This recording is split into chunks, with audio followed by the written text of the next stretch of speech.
We now invite you to join us for part 30 of the conference titled the First Middle East Vegetarian or MEVEG Congress, held in the city of Dubai in the United Arab Emirates on December 7, 2010 with Cynthia Gonzalez, vegan, a human relations coach whose presentation is called Food, Emotion, and Life Force.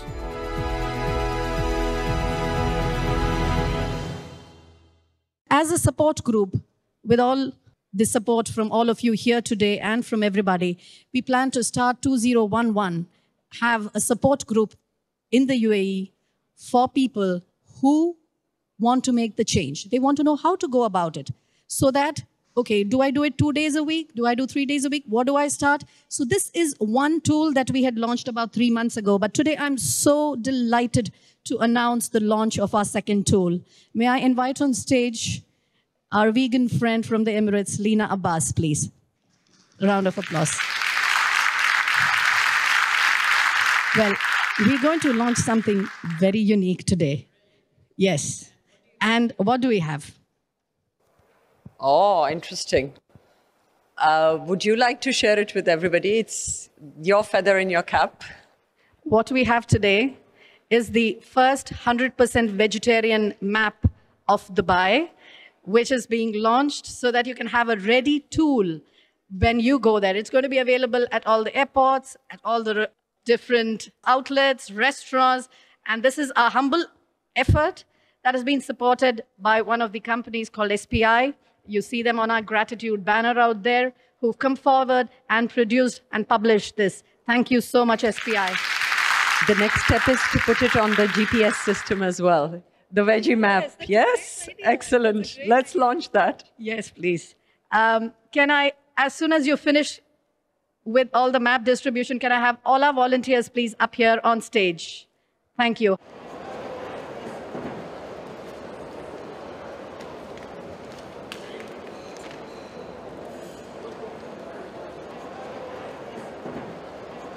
A big round of applause, please.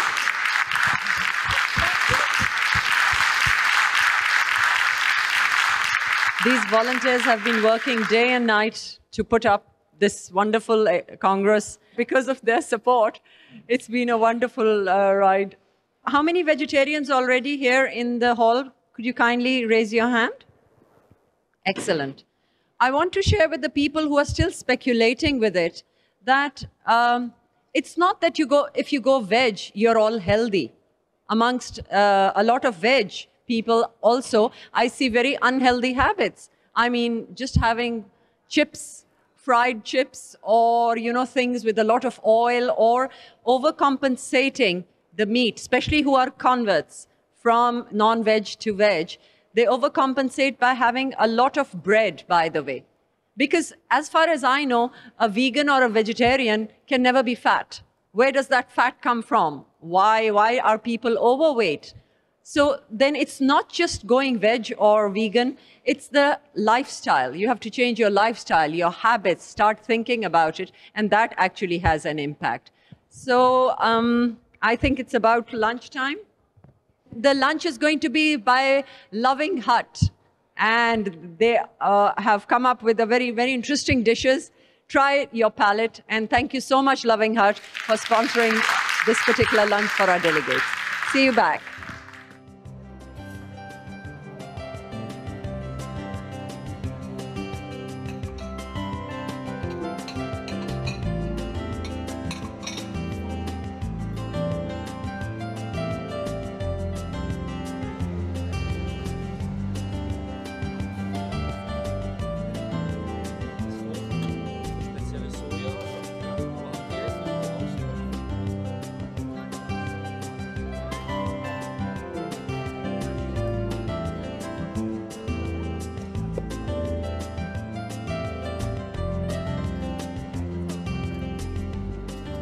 My name is Amar. I have been working with them, this team, and I'm giving support to them. I have tasted the food. It's the excellent food, excellent. I'm not 100% vegetarian, but I will become after this. I will eat vegetarian only. I will stop eating meat. This was a very attractive food, very tasty food. The food was amazing. I wasn't expecting. I was not going to eat the food. but one of the Supreme Master television people, they brought it for me and I enjoyed it. It was so good that I went to the chefs and told them that you've done a real good job. So I love the food. I hope that they can open up a restaurant in Dubai.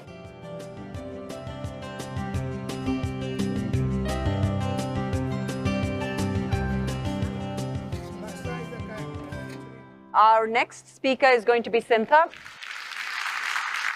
So Sintha here is an amazing person. I mean, she'll share the experiences, and you call yourself a raw foodist. Wow. So Sintha Gonzalez has been a vegetarian for 30 years and a raw foodist for 7 years.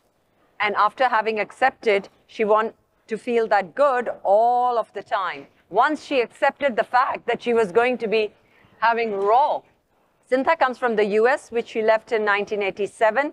She has lived in Latin America and Europe since then, and now has been in UAE for the last 12 years. During her 25 years as a counselor, plus her own personal journey, she has come to understand the rich relationship between food and emotion. Now, that's a very interesting point to our eating habits.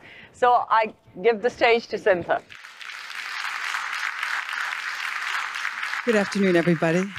I just first want to thank MEVEG. I'm really honored to be part of this, and I think it's just an absolutely wonderful gathering and raising the consciousness. So thank you. Thank you for inviting me to be part of this. So my talk is called Food, Emotion, and Life Force. And I'm going to start with my own personal story. And it's a progression. I first became vegetarian 30 years ago. And what led me to become vegetarian was I was in physiology class, and we had an assignment that we needed to take the 4 food groups and analyze them, and also analyze how they were being produced at that time. This was in the 70s, in the States, and how the production methods were also physiologically affecting the human body.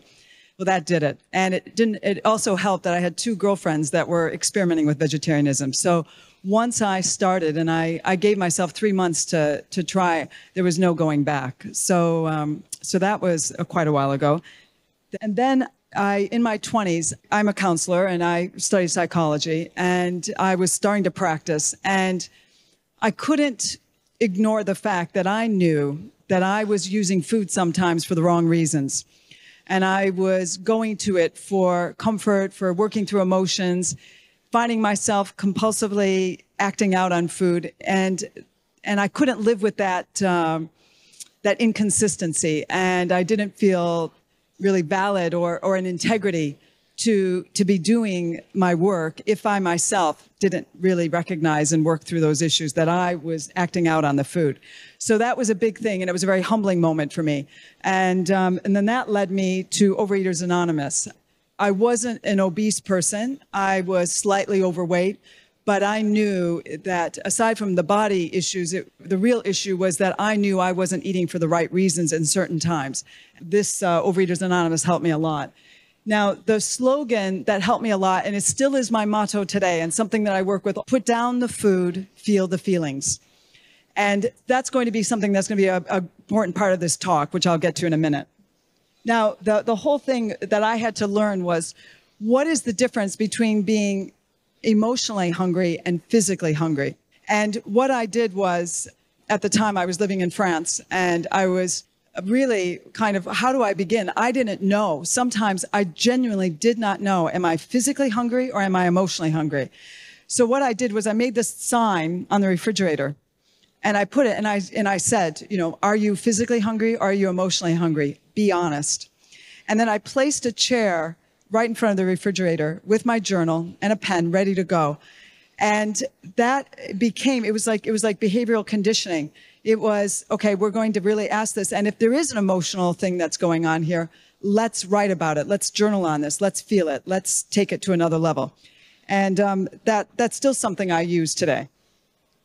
So then it was 10 years ago, through some certain life circumstances, somebody else in my life had some real health issues. And then I decided to go vegan. I always had milk intolerance, lactose intolerance. I couldn't ignore that. And I decided to look at the emotional reasons why I kept taking in something that really wasn't good for me. And my body was saying, I don't want this, but why are you still doing this? And I'll get to that, what those emotional connections are briefly.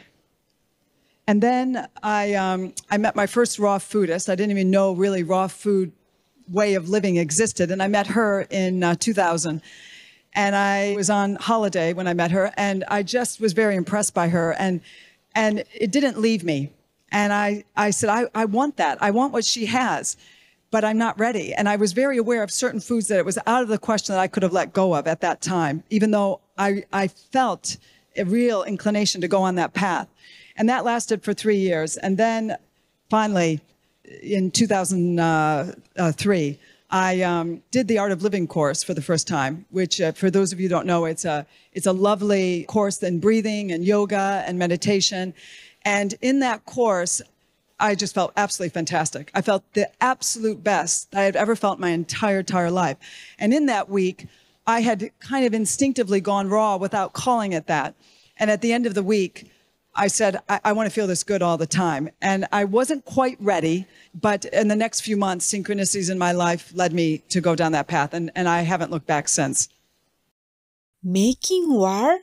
Don't you feel people hate you enough already? Devoted viewers, thank you for your presence today for the first Middle East Vegetarian or MEVEG Congress on Words of Wisdom.